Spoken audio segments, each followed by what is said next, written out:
The amount of information is enormous. LPRs don't discriminate.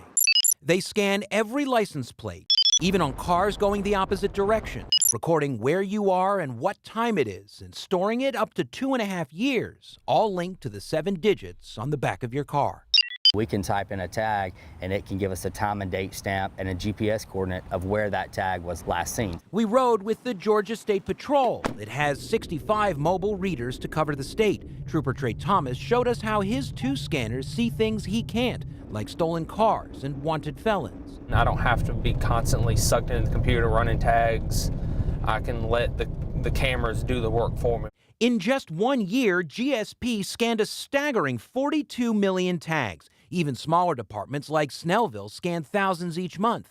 In June of this year, the city of Atlanta, which has 347 mounted readers, collected 29.5 million license plates. Well, to give you an idea of just how much information these agencies collect, we built these maps. Take a look at this one. Each one of these red dots represents an individual license plate scan. All of this is just for 1 month last year in Gwinnett County, nearly 149,000 scans.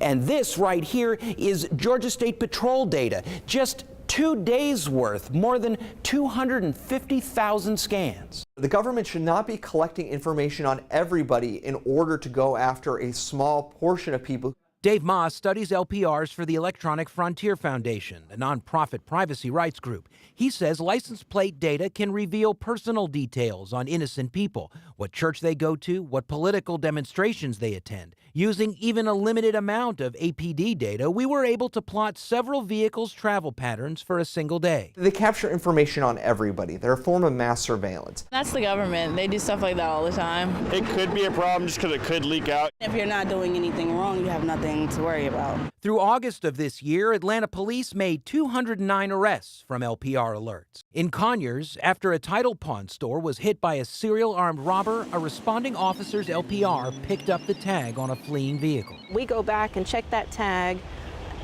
to discover that tag had been hitting at other locations with similar robberies, and then we suddenly have a suspect that we can look into. Police were able to arrest Avery Frazier on 34 violent armed robberies. He's now serving 20 years in federal prison. It's not for us to harass you. It's not to generate activity.